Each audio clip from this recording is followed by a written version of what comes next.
Boa tarde, pessoal. Meu nome é Bruno Diniz, sou especialista em inovação no mercado financeiro. Tá ruim? Tá conseguindo me ouvir? Acho que você tá no canal errado, hein, Bonerges? É o 2. Beleza. Bom, pessoal, o objetivo do painel aqui é falar um pouco, né, sobre 2025, futuro dos meios de pagamento. Então, a gente, só de remontar a história recente do mercado financeiro e da história do mercado de pagamentos do Brasil, a gente já teve muitas inovações, sobretudo quando a gente olha recentemente a própria estreia do Pix que aconteceu no ano de 2020. Então, um exercício aqui, além de falar um pouco sobre algumas das principais milestones que a gente teve no mercado de pagamentos mais recentes, a gente vai falar e mirar um pouco no 2025, que se a gente parar para pensar, tá logo ali, tá? Já está chegando. 3 anos, né, eu diria 2 e pouquinho, né? A gente já está chegando lá. Né? Então, antes de mais nada, queria agradecer a presença de vocês e pedir uma apresentação de cada um para que a gente possa startar aqui. Então, começando do lado de cá com o Rodrigo. Rodrigo, conta um pouquinho aí sobre você e sobre a companhia que você representa. Deixa eu ver se o microfone tá on aqui. Agora foi. Não tô te ouvindo ainda, peraí. Pega o do Juan ali. Agora vai. Boa. Bom, boa tarde para todo mundo. Eu vou tirar o fone aqui porque é horrível se ouvir. Então, prazer, eu sou o Rodrigo. Eu sou responsável pela área de e-commerce na Balduco e pela nova empresa do grupo que é responsável pelas vendas digitais. E tenho aí 20 anos de carreira em marketing, vendas, e agora acho que nos últimos 5, 6 anos muito mais envolvido com esse tema de meios de pagamento, de segurança, de LGPD, de dados, por conta de toda essa frente de e-commerce e digital, vamos dizer assim, né? Maravilha. Obrigadão, Rodrigo. Vamos, Juan, por favor. Boa tarde. Oh, meu Deus, sou horroroso. Ainda dá para perceber que tá ruim o meu sotaque. Eu sou Juan Antioquia. Encosta um pouquinho aqui, Juan. Eu sou gerente-geral para a América Latina da WorldPay. WorldPay é um processador de pagamentos. Particularmente, o nosso foco está em processamento de cartões de crédito aqui no Brasil e vários outros países da América Latina ao redor do mundo. E a minha barba cinza é testemunha do tempo que estou aqui na indústria de meios de pagamento. Estou há 6 meses, isso é muito movimentada. Mas estou bem interessado de conversar aqui com o grupo sobre as mudanças no mercado, porque eu acho que o mercado nos últimos 2 anos mudou mais do que nos últimos 20, né? Então é interessante ouvir pontos de vista diferentes de participantes da indústria. Maravilha. Tom, vamos lá. Legal. Tá me vendo? Nossa, vou tirar também, porque senão é um momento Ruth Lemos aqui. Você fica se ouvindo, é muito difícil. Eu sou o Tom Canabarro, sou um dos fundadores da Conduto, que é um antifraude voltado a pagamentos online, que ano passado foi adquirido pela Boa Vista, que é um dos maiores birôs de crédito aí do país. Então, hoje a gente tem uma base de dados que envolve desde cadastro positivo, negativação, crédito, cobrança e agora o transacional aí do e-commerce. Estou aí um pouquinho mais de 10, 12 anos na indústria de meio de pagamento. Maravilha. Bom, apresentações devidamente feitas. Pessoal, o exercício que eu queria propor aqui, antes da gente olhar para frente, né, e eu vou ter algumas perguntas específicas para vocês, mas também perguntas olhando mais para o futuro. Eu queria que a gente remontasse um pouco os avanços que a gente teve na indústria de pagamentos recentes. Então, se a gente pega de 2010 para cá, a gente teve a dissolução ali do duopólio que a gente tinha na indústria de pagamentos aqui no Brasil. A gente tinha basicamente 2 empresas que dominavam aqui a cena quando a gente fala de credenciadoras, né? A gente tinha a Redcard, que hoje é a Rede, a gente tinha a VisaNet, que hoje é a Cielo. Né? Isso foi aberto, esse mercado acabou abrindo em 2010, a gente teve depois uma enxurrada de novos players, desde GetNet chegaram, depois vieram toda a onda das maquininhas de baixo custo, né, do POS de baixo custo, né, que a gente teve a Moderninha, por exemplo, que fez uma revolução no mercado. Né, abriu-se muito nisso, depois a gente teve também todos os diferentes gateways de pagamento que chegaram por aqui, uma explosão de subadquirentes também que aconteceu na história recente. E mais recente ainda, a gente teve toda a história do Pix, né, que está aí remontado desde 2020 e que também já provocou uma revolução muito grande no mercado. Né? Sem contar a indústria que vai ao entorno disso, né, como é o caso da indústria de antifraude, no caso do Tom e tal. Todo mundo teve que sofisticar para poder conseguir comportar esse movimento. Né? Eu queria ouvir de vocês um pouco qual o balanço que vocês fazem, né, dessa evolução recente, e se teve algum desses marcos de virada que impactou vocês aí dentro da indústria e que, de fato, vocês tiveram que enfim, mudar muito drasticamente, às vezes, a forma como vocês atuam ou como vocês olham para o mercado de pagamentos. Queria começar primeiro com o Juan, depois a gente vai para o Tom e volta aqui. Cara, é uma excelente pergunta, né? A situação do Pix, sem dúvida, é uma revolução, mas, na verdade, na nossa indústria tem uma revolução cada 6 meses. O Pix foi, de repente, mais notória, mas a gente não pode ignorar todo mundo cripto, a gente não pode ignorar todo mundo de transferências em tempo real, as carteiras eletrônicas, etc, etc. Então, constantemente a indústria está mudando. Teve milestones muito significativos, né? A abertura de mercado foi um deles. De repente, um monte de empresas começam a participar do mercado. Isso também deu uma explosão no mercado de subadquirentes, né? Porque naquela época tinha não diria uma briga, mas de repente uma diferença de interesses entre as credenciadoras da época e subadquirentes. No momento que tem uma competição real, esse mercado começa a expandir. E começou uma expansão enorme do mercado, no qual tem jogadores de nicho, né? Tem empresas especializadas nos diferentes setores da indústria. Esse mercado de expansão, em algum momento, vai acabar de se expandir e vai começar a consolidação, né? Onde o tamanho começa a ser relevante, né? Nós trabalhamos em uma indústria onde, em diversos mercados, a nossa competição é por meio centavo, de repente, né? Então, o tamanho é relevante. Tamanho com especialização com foco, né? Essa é a definição que eu daria para o setor. O divertido do instrumento de pagamento é que, quando tu está no setor, tu faz uma estratégia para 3 anos que em 6 meses expirou. Tem que refazer completamente. Isso que é o teu setor ativo. Pix muito notório. Eu acho que a gente está, de repente, não está dando a devida consideração para as carteiras eletrônicas. Quando tu vê o que está acontecendo ao redor do mundo, é muito significativo. Tá? A nossa expectativa é que para 2025, metade dos pagamentos mundiais acontecem com carteiras eletrônicas. Então, o Brasil está um pouquinho mais devagar nesse sentido.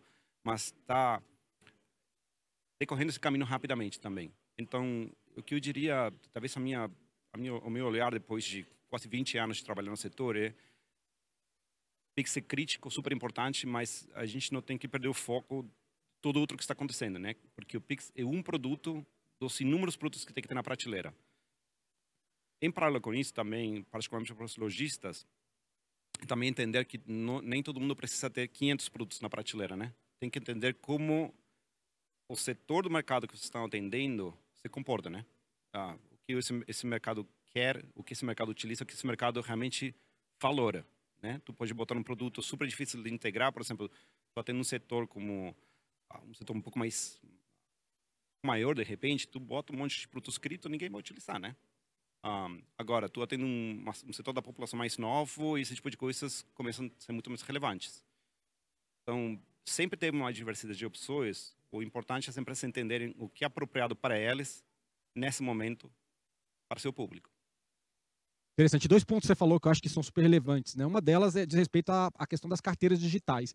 Tem até uma pesquisa que eu vi recentemente da Tunes que fala que quando você pega, por exemplo, geração Z, né, lá nos Estados Unidos, uma boa parte dela faz a vida, o dia a dia financeiro em cima das suas wallets, né? Até, inclusive, fora de um formato tradicional de conta que a gente teria acesso milênios e outras gerações anteriores, né? E a questão da especialização, que eu acho que é um ponto também bastante relevante. Tom, me diz aí, como é que você viu aí, se vivenciou aí essas transformações e, de fato, também alguma coisa que acabou respingando na parte de antifraude aí também, né? Eu acho que a quebra do monopólio lá em 2010 é o motivo do e-commerce brasileiro ser o que é hoje. Quando você tem um duopólio muito forte, você tem uma pressão de preço para o lado comprador, né, que é muito forte, e você não tem um drive de inovação, né? Então você pega a Argentina, por exemplo, que o duopólio foi quebrado 2 anos atrás, 3 anos atrás, o e-commerce da Argentina está onde a gente, hoje, em 2022, está onde a gente estava em 2010. Esse drive de colocar inovação, colocar prestação de serviço para o merchant, para o lojista, não para nós, donos do cartão de crédito, para o lojista, que é o fator importante para o e-commerce crescer. Porque você tem aprovações melhores, taxas, obviamente, menores, mas você tem todos os bastidores que os consumidores não têm a mínima noção do que é o parte da conciliação financeira, que é uma desgraça, antecipação de recebíveis, prazo de pagamento, antifraude, obviamente, que é um atrito muito grande, né? Então, todo o back-office de pagamento, que é um back-office pesado e é um back-office caro, melhora muito quando você tem essa quebra do monopólio. Antifraude, por exemplo, a gente é o terceiro ou quarto fornecedor mais caro do e-commerce. Assim, sem fazer muito esforço. Porque é um produto caro, é algo muito especializado e não dá para não ter, né? Você vai vender pela internet sem antifraude, em 6 meses ou você quebra ou você está falando com a gente, não tem o que fazer.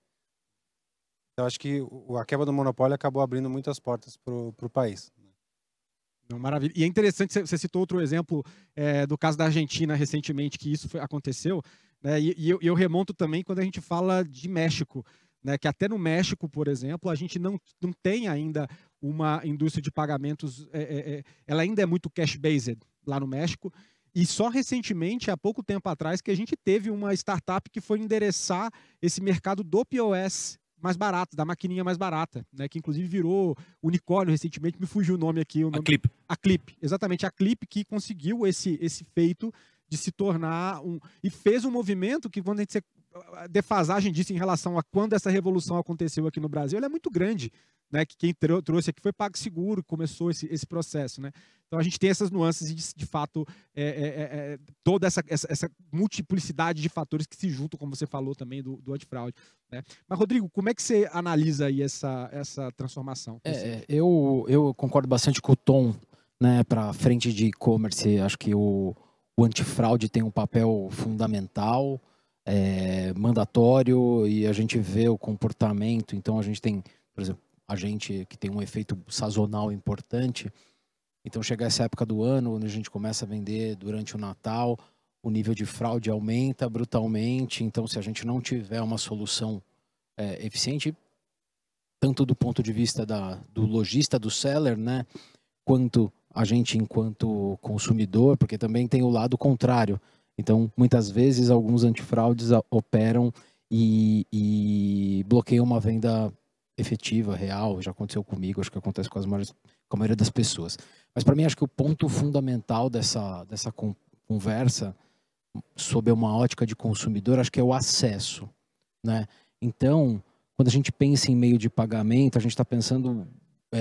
e eu fiz um exercício, a gente está pensando muito no dinheiro, no plástico. Então, quando a gente fala em acesso, tem a história da conta digital, que favorece com que mais pessoas possam ter acesso a, por exemplo, uma venda eletrônica, uma venda através de um e-commerce ou o próprio iFood, qualquer player do gênero.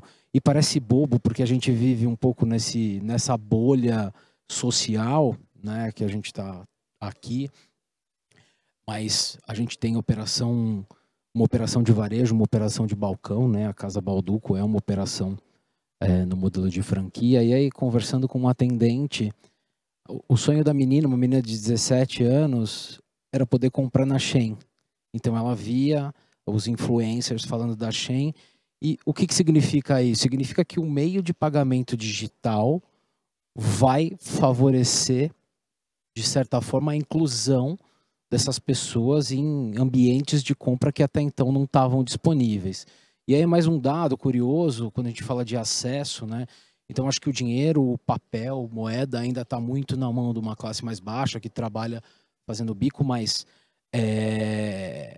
quando a gente volta para esse mesmo balcão do comércio varejista, nos últimos 10 meses caiu o fluxo de dinheiro vivo pela metade. Então, o Pix já tem uma representatividade importante na receita diária ali, né? E os meios de pagamento digital como um todo, seja um débito, um crédito transacionado ali, ou Pix, é mais de 80% a 85% do fluxo diário. Então, é muito importante. Então, acho que é sobre acesso, é sobre expansão e, no fim do dia, quando a gente pensa em digitalização, eu assisti uma vez uma palestra que falava que a tecnologia ajuda a desmaterializar as coisas. Então, no fim do dia, acho que o que a gente vai ver num prazo, não vai ser em 2025, mas eu acho que vai ser bem curto, é a gente perdendo essa referência do que é o dinheiro como a gente conheceu, como a gente lidou. Exemplo vivo, tive de férias nos Estados Unidos e algumas lojas viajam com dinheiro. Então, algumas lojas não aceitam mais dinheiro. Então, já é realidade. algumas horas daqui do Brasil. Então, se acontece nos Estados Unidos, vai acontecer aqui, vai acontecer em outros mercados. O México vai chegar também, enfim. Acho que é isso. Legal. E você falou dos Estados Unidos, assim, eu tive em Londres recentemente, é a mesma coisa. Esse monte de lugar que você não consegue pagar em cash, né? Até a galera que tá em artistas de rua, por exemplo, já deixam já um POSzinho, você bate ali o cartão e cobra 2 libras ali para poder dar a ajuda do cara, né? Não, é um bom ponto. E para falar em tempo aqui, rapidinho. De inconformados, o mundo está cheio. É verdade. Podemos seguir. Cachorro. Eu gosto dessa frase, aliás.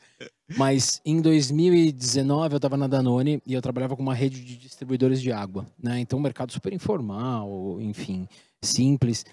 E a maior restrição para a gente digitalizar e construir um modelo de e-commerce que era um aplicativo próprio para pedir água era a história de uma maquininha de cartão, porque o cara não quer pagar a taxa, né? Não, essa taxa me ferra, blá, blá, blá, blá, blá, blá. E aí, o escritório ficava ali na Paulista. Então, de repente, numa janela de 6 meses, todos os pipoqueiros da Paulista já tinham a maquininha e eu usava isso de exemplo, tirava foto, levava para o distribuidor, eu falava, porra, se o pipoqueiro da Paulista tem uma maquininha, por que você não quer ter? Quiçá agora o Pix, né, e outras frentes. Então, acho que a gente vai derrubando um pouco essa barreira. Deixa eu complementar uma coisa, porque foi super interessante ver o que a pandemia fez para acelerar esse tipo de tendências, né? A maior queda que teve o uso de dinheiro físico foi durante a pandemia. Drasticamente. Por quê? Porque as pessoas estavam com medo de trocar notas, né? Então, esse tipo de eventos acelera muito a adoção de tendências que estão acontecendo de qualquer forma, né? E nem precisamos ir para os Estados Unidos para ver a falta de uso de dinheiro físico, né? Não vamos falar do caso da Noruega, tipo de países que estão muito além da nossa realidade. Veja o caso da Índia. Dia o primeiro da Índia acordou e falou nas notas de valor de menos de X, não vão valer mais. Então, e tem que mudar os pagamentos para pagamentos eletrônicos. Foi de um dia para o outro, as pessoas fazendo fileira no banco para depositar o dinheiro. Então, essas coisas podem acontecer de forma orgânica, natural, ou pode acontecer forçadamente. Mas é uma tendência que vai acontecer no mundo inteiro. Talvez não tão rápido quanto 2025, mas é inevitável, né? A pergunta não é se vai acontecer, qual vai ser o canal que vai levar esse volume. E o contactless também explodiu, né? Vale lembrar que a gente já tinha o contactless há um tempo, né? As instituições ofereciam, a coisa não encaixava, de repente explodiu. E agora, inclusive, a gente vê muita instituição fazendo barulho para que o cliente utilize um Apple Pay, um Samsung Pay e tudo mais, né? É interessante também esse negócio de contactless, porque na prática, para o consumidor não é muito mais rápido, não faz uma diferença animal em termos de tempo. Só que não digita a senha, tem menos troca de dados, uma percepção de que é mais rápida.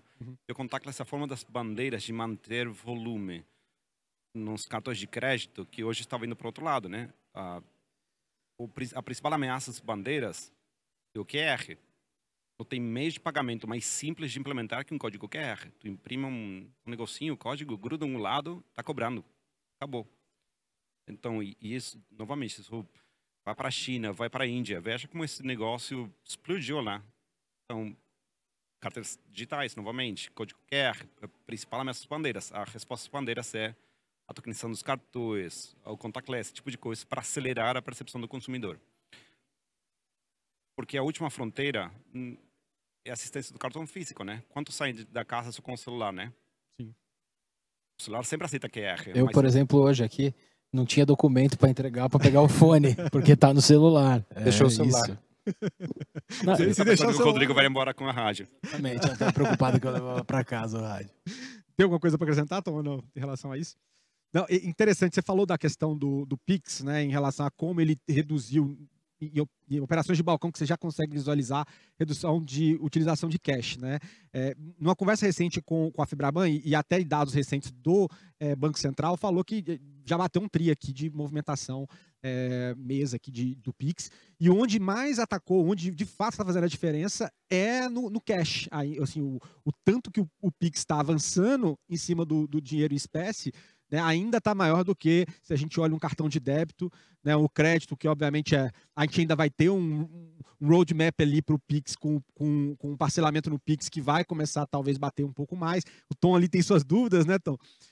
que a indústria de cartão também ela é muito bem resolvida em vários aspectos, né? Seja na questão de você resolver um estorno ou qualquer outra coisa. Então eu entendo esse seu ponto.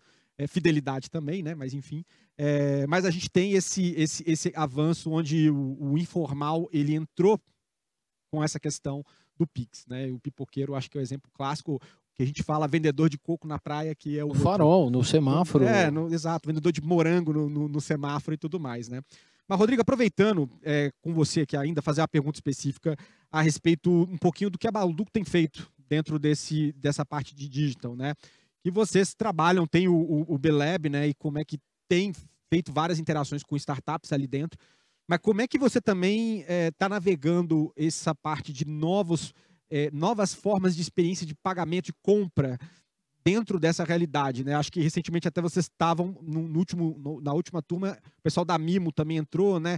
Como é que você tem analisado também outros formatos que o que eles chamam de shop streaming, de live commerce também tem ganhado uma outra proporção e talvez impactando aí na forma como as pessoas interagem com a relação de compra, né? Legal. Acho que, bom, o B-Lab é uma das iniciativas, né? Eu costumo dizer que a Balduco é uma empresa de empreendedores, de inovadores, de pessoas que realmente estão aqui há 70 anos transformando um pouco o mercado brasileiro, mas ainda somos uma indústria. E eu acho que como indústria de alimentos e como bens de consumo de alto giro no geral, foram as últimas a se desenvolver do ponto de vista digital. Então hoje a gente está falando de D2C, a gente tem uma loja própria, a gente tem várias iniciativas, a gente tem a própria rede da Casa Balduco que está dentro desse framework de D2C, mas a gente está atrasado, a gente perto de outras indústrias, como a indústria de telefonia, de eletrônicos e tudo mais, e o próprio varejo, né, um segmento do varejo. Então o B-Lab foi uma iniciativa que nessa edição teve como foco, inclusive, a minha unidade de negócio, a unidade digital. Então, a gente teve um recorde de inscrições, né? Foram mais de 400 startups. A gente selecionou, se eu não me engano, 4. Desculpa, tá fazendo aqui. A gente selecionou 4 e uma delas, no caso, foi a Mimo, né? Que aqui no Brasil tem esse contorno de startup, de inovação, mas quando você vai mais uma vez para a Ásia, o modelo de live commerce está bastante difundido, é bastante forte. Então, acho que é uma experimentação dentro desse segmento. A gente deve ter as primeiras iniciativas acontecendo agora. A gente vai ter as primeiras iniciativas de live commerce acontecendo agora em novembro, né, por ocasião da Black Friday. Então, a gente está vivendo um pouco essa brincadeira de ser um pouco varejista, de tentar inovar e de tentar trazer coisas diferentes. Então, acho que a Mimo é um exemplo e que toca aqui uma experiência de compra, mas tem outras frentes também muito importantes que estão no bastidor do negócio digital. Então, a gente trouxe a Boxlink, que é uma startup focada em operação logística, em tracking de pedidos. Curiosamente, não teve nenhuma startup no processo com meio de pagamento, né, relacionado a pagamento, a antifraude, mas a gente está olhando principalmente para essa frente no B-Lab dessa edição, para essa frente de operação do negócio, da parte comercial, e tem algumas outras iniciativas que vão sair mais adiante, que estão relacionadas à experiência em loja, né? É uma experiência digital em loja, tanto da Casa Balduco quanto no balcão. Então a gente tem uma expectativa bem bacana aí para essa nossa incursão no mundo do live commerce. É interessante ver exatamente isso, né? Assim, como o mercado ele está e agentes importantes aí da indústria estão conseguindo encontrar esse meio termo do digital e como trabalhar também novas formas de experienciar o consumo e o pagamento, né? Acho que é uma realidade interessante. E eu acho que assim, só para complementar, sem querer tomar o tempo dos meus amigos aqui, a Balduco tem eu brinco que a gente tem uma possibilidade de ter, apesar de ser uma indústria, a gente ter como se fosse uma sala VIP dentro dos principais shoppings do país. Então, Acho que isso, apesar de serem marcas separadas, né, então tem um portfólio exclusivo da Casa Balduco lá, um portfólio diferente do que a gente vê no supermercado, a gente tem a possibilidade de conectar esse consumidor, porque no fim do dia eu falo que quando você vai para o supermercado, você está no momento Balduco, quando você está passeando no shopping com a sua família, você está no momento Casa Balduco, onde vai comprar alguma coisa, tomar um café, enfim. Então, no fim do dia é o mesmo consumidor que a gente tem a possibilidade de, através da tecnologia, através de várias iniciativas, conectar e ter uma experiência melhor para essa pessoa. Maravilha, legal. Bom, aproveitando, o Gustavo acabou de chegar aqui. Gustavo, já vou direcionar uma pergunta para você, mas antes disso, se apresente e fala um pouco da Coesc também, cara, por favor.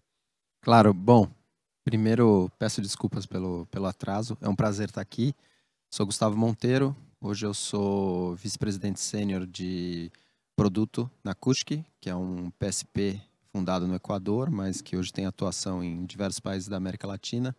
Antes disso eu passei 8 anos, quase 9, liderando meios de pagamento para primeiro a América Latina e depois Américas na Netflix. E antes disso também fui gerente de produto da Cielo.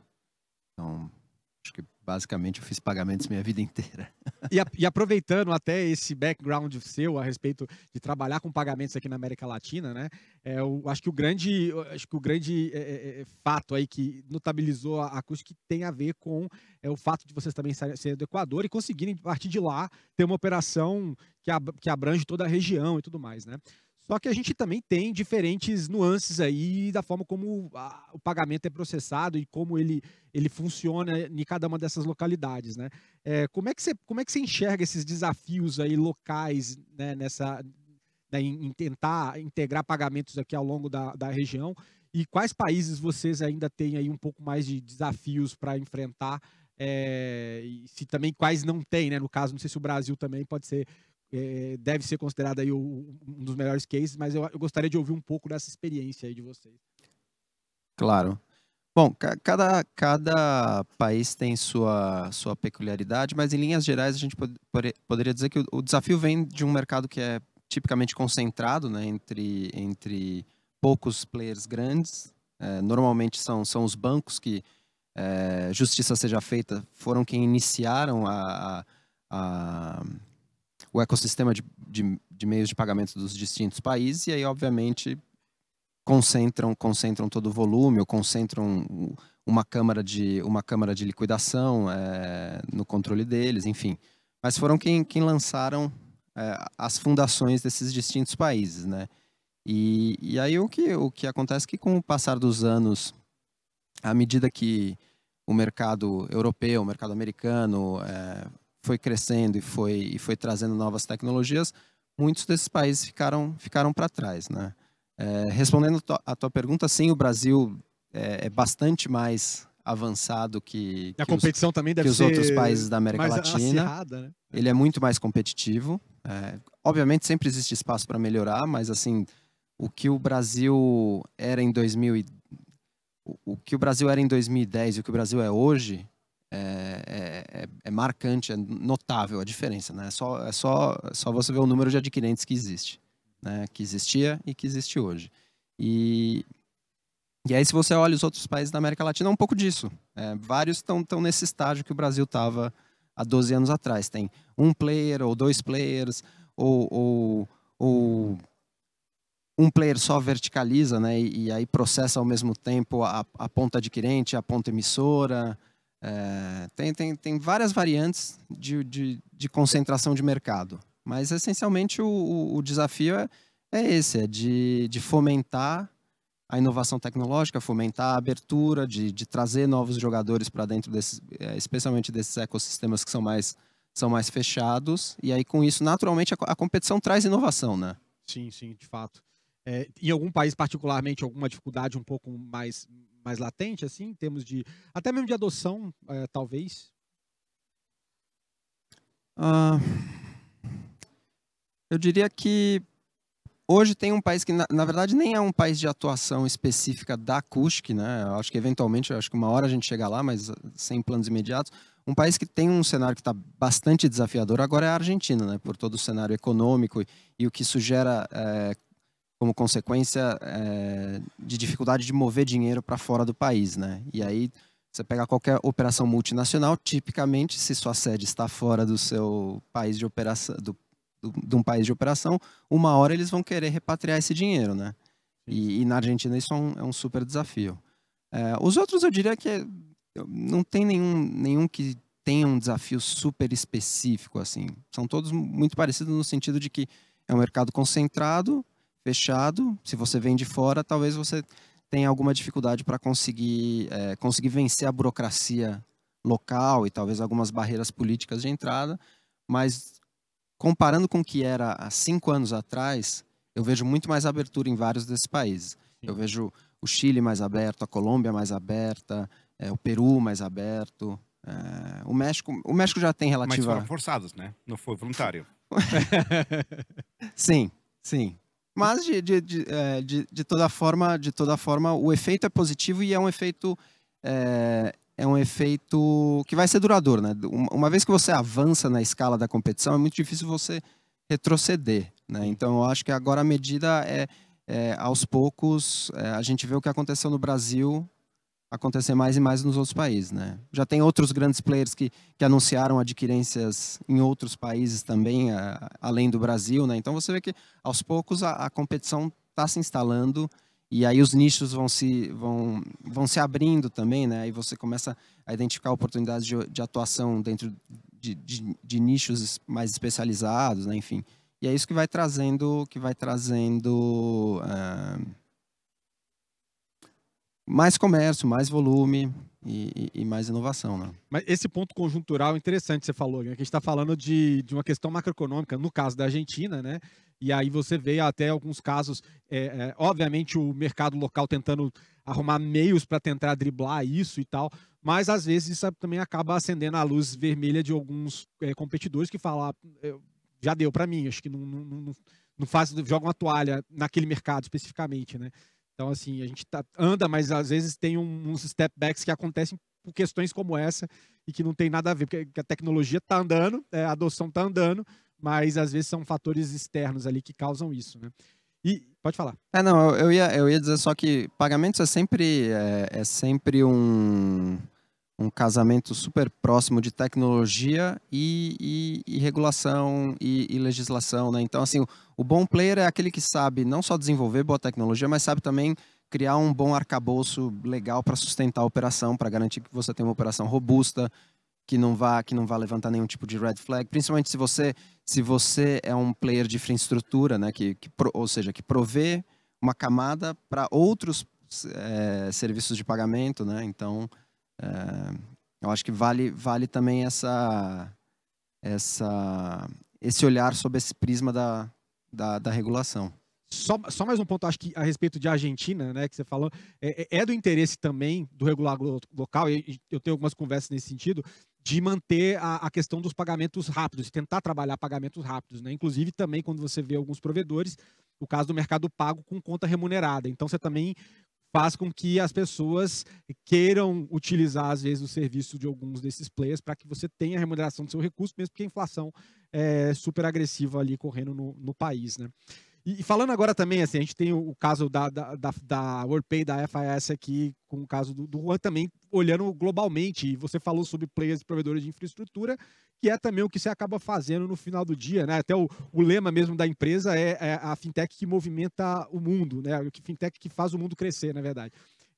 Juan, eu queria ouvir um pouco de você, olhando a atuação de vocês também em diferentes mercados, quais tendências que vocês têm acompanhado do mundo afora, né? Se tem também algum insight que você tenha de pesquisas que vocês tenham desenvolvido recentemente sobre hábitos e comportamento de consumo orientados para pagamento ao redor do mundo, né? E também em relação ao que você pode dividir sobre o perfil de consumidor, como é que está mudando isso no mundo, né? Tá, são várias perguntas, vou tentar responder cada uma delas. A minha memória vai me trair, mas... Se quiser eu repito, tá? Vamos fazendo os checks aí no que você conseguir. Vou fazer exercício, vamos lá. Primeiro, em termos de tendências, o que estava te falando logo no começo, uma tendência muito marcante é o fato da aceleração das carteiras digitais, né? Eu não gosto muito de me repetir, mas Acho que a gente aqui no Brasil não está dando a relevância que o setor precisa. E a aceleração que esse tipo de meio de pagamento está tendo é animal. Vou dar um exemplo muito pessoal, muito ridículo, tá? Quando eu vou fazer algum tipo de pagamento, sou cara de indústria, né? Eu entendo a diferença entre pagar com cartão e pagar com uma carteira eletrônica para o lojista. Eu posso escolher o cartão de crédito, mas quando tem a opção de pagar com a minha carteira eletrônica, tem tudo cadastrado lá, eu só tenho que botar a minha senha e demora 30 segundos para fazê-lo versus ir pegar a minha carteira da gaveta, trazer o cartão e digitar os 10 dígitos, etc. Eu vou escolher pagar com a carteira de crédito, com a carteira digital, né? Então, esse tipo de coisas trazem conveniência e trazem um negócio um pouco mais nebuloso lá atrás, que é a briga que as super apps têm para ocupar espaço de real estate no telefone das pessoas, né? Então, todas essas carteiras eletrônicas começam com a excusa de ser um fornecedor de pagamento, mas acabam dando contas remuneradas, acabam sendo um aplicativo que permite pedir comida, acaba sendo um aplicativo que permite fazer um saque da caixa eletrônica, né? Esse tipo de coisas, acumulando funções, tentando capturar a maior fatia da vida do consumidor que for possível, né? Todo o negócio das super apps é uma loucura. As apps que estão brigando por ocupar esse espaço no nosso telefone para dar a maior quantidade de serviços que for possível. Então, a questão das carteiras digitais é um assunto muito crítico. Aqui tem excelentes exemplos de carteiras super bem-sucedidas, mas acho que a gente está vendo a pontinha do iceberg, tá? E vai se acelerar drasticamente nos próximos anos. Dentro de todo esse mundo de carteiras digitais e da multiplicidade de meios de pagamento, indo para a tua segunda pergunta, a gente está para soltar, vou falar uma data e o Gabriel de Marketing vai me xingar agora quando eu falo, tá? Mas a gente está para soltar uma pesquisa que chama Payments 2025 sobre as preferências de pagamento das diferentes gerações, né? Antigamente, quando a gente aconselhava uma empresa sobre o que fazer em termos de meios de pagamento, era, tá, pensa quem é o teu público em termos macroeconômicos, né? Em termos da pirâmide social, tá? Está indo para uma população que não está desbancarizada, está indo para uma população muito bancarizada, tá? Então, muito bancarizada vai para o cartão de crédito, pouco bancarizado, estou falando há uma década, tá? Vai para um boleto da vida. Hoje está mudando muito, por quê? Porque tem muitas gerações que têm uma preferência drasticamente diferente, né? E nesse estudo que a gente está para soltar, compara, por exemplo, a geração Z, que é a última, mais novinha.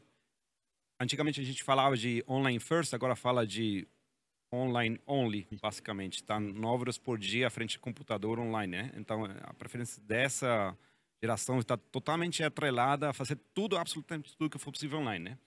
Depois entra nos millennials, onde a preferência está mais ao lado da saúde financeira. Estamos falando de uma geração que teve o desafio de procurar emprego na pandemia, estão fazendo a primeira parte da carreira profissional, está com um desafio financeiro enorme de coisas básicas, né, como garantir um apartamento para morar, esse tipo de coisas, onde a preferência desse setor vem muito mais atrelado, de repente, uma outra tendência muito marcante globalmente, que todo o negócio de Buy Now, Pay Later, o nosso antigo crediário, que está voltando, revigorizado agora, uma versão muito mais digital, né? Que é Buy Now, Pay Later não é parcelado, tá? Eu quero diferenciar. Parcelado é um crédito que tu já tinha no momento de começar a compra. Buy Now, Pay Later é um crédito que tu ganha no momento de fazer a compra. Um crédito adicional que tu não tinha no momento de iniciar a compra, né? E essa geração prioriza esse tipo de soluções para se organizar financeiramente, né? Para ter um planejamento claro de como serão as suas parcelas, o que eles vão pagar, da capacidade financeira que eles têm para se organizar. Quando tu vai para gerações um pouco mais antigas, né, quando fala da geração X, esse tipo de coisas, tem uma questão muito mais associada com a segurança, tá? E nem falar quando tu tá indo para os boomers, né, que estão, de repente, estão se sentindo isolados do que está acontecendo no mundo, né? Para eles é a necessidade de se sentir protegidos nesse mundo online que eles não conhecem, né? Esse tipo de preferências que antigamente estava muito embutida assim, numa questão socioeconômica, agora está muito diferenciadas por questões de gerações, né? E para uma empresa, de repente, um Balduco, por exemplo, que atende inúmeras gerações, vai ver inúmeros comportamentos muito diferentes em cada uma dessas parcelas dos consumidores, né? E o cara, o geração Z, que é tudo online, que o cara nem pensa em pisar uma loja física. E no outro extremo tem um cara que compra um negócio online e quer se tornar na loja física, de repente, né? E começa a cruzar as fronteiras entre o online e o brick and mortar. Essa complexidade chegou para ficar, né? As 4, 5 tendências que a gente identifica, uma das mais marcantes é a customização da experiência do consumidor. O consumidor está muito seletivo nesse sentido. É aquele que ele espera que a experiência seja customizada para a realidade dele. Eu não quero uma solução padrão na mesma que todo mundo recebe. Isso traz uma complexidade para os varejistas, para as empresas do setor enorme, porque tu começa a lidar com uma quantidade de alternativas muito grande. Nenhuma empresa do mundo consegue entregar tudo para todos os setores, né? Então começa um desafio horroroso e todas as empresas acabam se confrontando, que é o que eu priorizo e quem vou deixar fora. Sim. Tá? E quando está deixando fora uma fatia da população, basicamente está convidando esse cara a ir para concorrente. Então sabe que uma vez que tu solta ele, muito dificilmente vai voltar. Ou é muito mais difícil recuperá-lo depois. Então esse tipo de tendências que a gente está vendo são muito marcantes e confronta aos gerentes comerciais condições muito difíceis, né? Decisões que eu priorizo ele e deixo aquele outro cara de lado. Eu vou desconsiderar ele e muito provavelmente esteja fechando a porta nesse setor. E essa tendência está se acelerando drasticamente. Então, entender os seus consumidores, entender o que essa população está esperando da interação com o site, com a loja física, com todos os canais que a empresa tem para vender, sempre foi importante, hoje muito crítico. Porque tu faz uma decisão que, novamente, abre a porta para alguém e fecha para um outro. Sim. E fora que a gente tem toda a parte de pagamentos muito comoditizada, né? Então você começa a trabalhar muitas outras variáveis que de fato vão drivar ali comportamento do usuário no fim do dia, né? Terminando aqui as perguntas específicas, queria fazer uma para o Tom, né, Tom? Assim, acho que você viu também ao longo dessa evolução do mercado de pagamentos várias vulnerabilidades que surgiram, né? Eu queria que você comentasse aí um pouquinho sobre, né, alguns cases. Acho que a última vez que a gente bateu um papo, você me contou um case que eu não conhecia de fraude, que é a questão do sequestro de estoque. Eu acho que foi você que falou isso, cara. Então, se você pudesse dividir um pouco isso, um pouco desse case ou outros cases interessantes e entender qual é a próxima fronteira que você vê em termos de fraude ali, olhando para frente, 2025 que a gente está falando. Acho que no final a fraude mais comum é a identidade roubada, né? Então o cara clona um CPF, clona um cartão de crédito e não precisa ser da mesma pessoa. Isso é importante. Tem muita gente que acha que quando você bota lá no checkout do e-commerce, bote o CPF do dono do cartão, que aquilo vale para alguma coisa. Não vale para nada. Serve para antifraude, mas não tem nenhuma validação. Isso, para nota fiscal, exatamente. Mas não tem a questão toda é que não tem uma validação no emissor, lá no banco, dizendo esse cartão pertence a esse CPF, portanto eu vou aprovar. Então bota o CPF do seu pai, o cartão da sua mãe e vai passar. Então, quando a gente fala de fraude, o que a gente está tentando fazer é compensar essa falta de informação que o banco emissor tem na hora de fazer a autorização. Porque no mundo digital você tem uma penca de informação, né? Endereço de entrega, endereço de cobrança, IP, e-mail, telefone, agora com coisas de aplicativo, qual é o celular do cara, onde que ele está, mas nada disso chega lá na ponta do emissor, nada disso chega na hora de autorizar o cartão, porque é a mesma tecnologia de quando o cartão foi inventado em 1950, a gente só traduziu para o mundo online. As APIs dos emissores não tem lá CPF, não era uma coisa nos Estados Unidos em 1950, não tem endereço de entrega, isso não era uma coisa. Então, quando o antifraude trabalha, ele tenta compensar esse gap de informações ali. E no final, a informação importante para o fraudador eu preciso de um cartão válido, um cartão quente e um CPF válido de alguém que existe.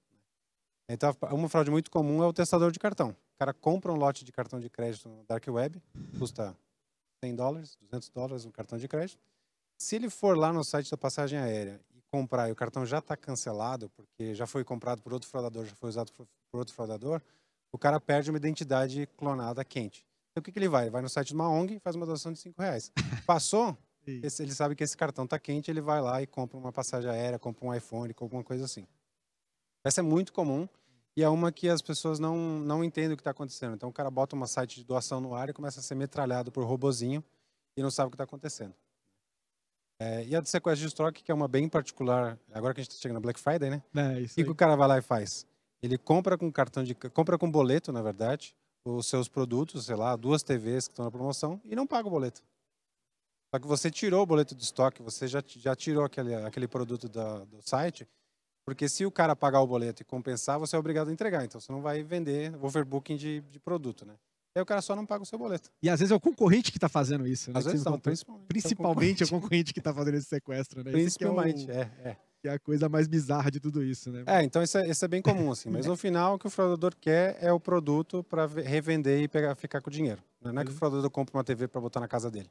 Ele revende aquela bagaça. Essa de sequestro de estoque, eu lembro dos meus anos de submarino, começo do e-commerce, né? Que ainda não tinham regras de negócio para proteger o e-commerce, né, contra esse tipo de coisa. Aí o cara ia lá e podia botar, sei lá, 100 itens, 100 unidades do mesmo item, né? Num carrinho e dizer que ia pagar com o boleto, aí zerava o estoque do concorrente dele, né? Meu Deus, é guerra, né? Era tempo de... Em 2010, a taxa de conversão de boleto é de menos de 20%. Olha de conta 100 boletos que eram gerados, só 20 eram pagos. Meu Deus. Hoje é 50, né? Ninguém usa boleto, agora é tudo Pix, né? Pelo menos teve esse grande ganho aí. Pessoal, a gente está aproximando no final. Eu queria fazer uma pergunta olhando para 2020, agora olhando para o futuro, né? Assim, a gente tem falado muito a respeito também da infraestrutura cripto e de como isso vai acabar se encontrando com o mercado financeiro tradicional num processo que muita gente chama de convergência, né? Vocês entendem que até 2025 isso vai estar nas ruas aí, a gente vai ver, até mesmo com elementos como o real digital sendo colocados ali pelo regulador? Como é que vocês enxergam isso aí? Vamos fazer um ping-pong ali. O não, sim, não e por quê, e acho que aí a gente já mata. Começando dali, vai lá. Até 2025 eu acho que não. Eu acho que é um ciclo muito curto para alguma coisa dessa magnitude acontecer. Eventualmente sim. Eu acho que tecnologias de ledger criptográfico, né, vão ganhar seu espaço porque elas têm seu valor, né, funcional. Sim. Tom, diga aí. 2025 é daqui a 2 anos. 2 anos, tá muito em cima. Não tem nenhuma né? chance, Acho que assim, o real digital e as moedas digitais dos bancos centrais, eu acho que ela tem uma aplicabilidade porque elas vêm programadas para alguma coisa. Então isso aqui é o Auxílio Brasil, isso aqui é o Bolsa Família para você gastar XYZ.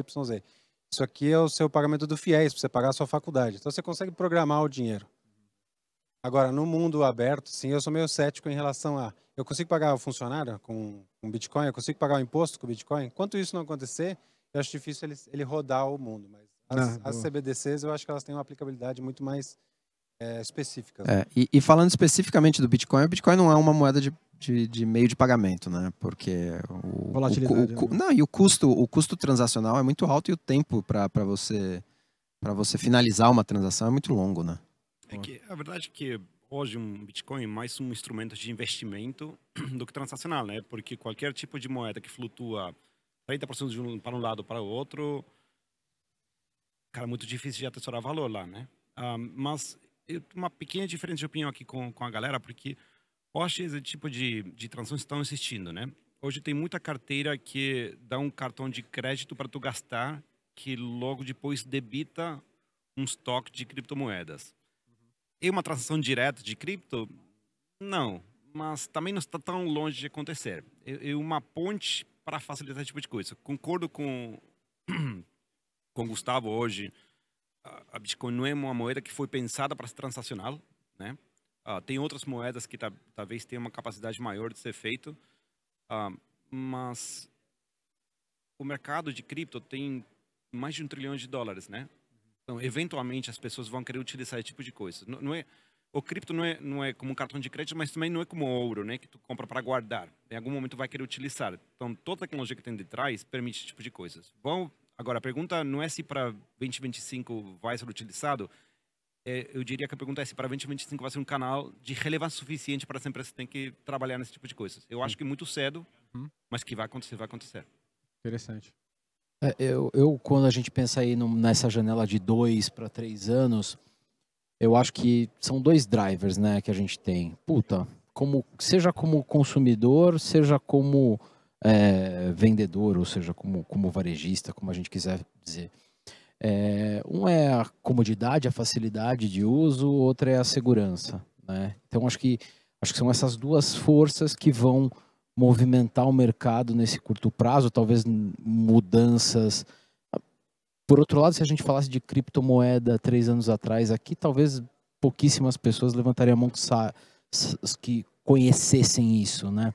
Então talvez sim, talvez tenha alguma surpresa que a gente não está no radar, mas acho que mais do que a criptomoeda, na minha cabeça, o que deve perdurar, o que deve valer se a gente pensar que um dos temas, uma das alavancas é segurança, talvez o pensamento do blockchain, não necessariamente como ele é hoje, né, um avanço com uma transação mais rápida, pode ser um caminho que vai ajudar a mitigar riscos de fraude, enfim, não sei.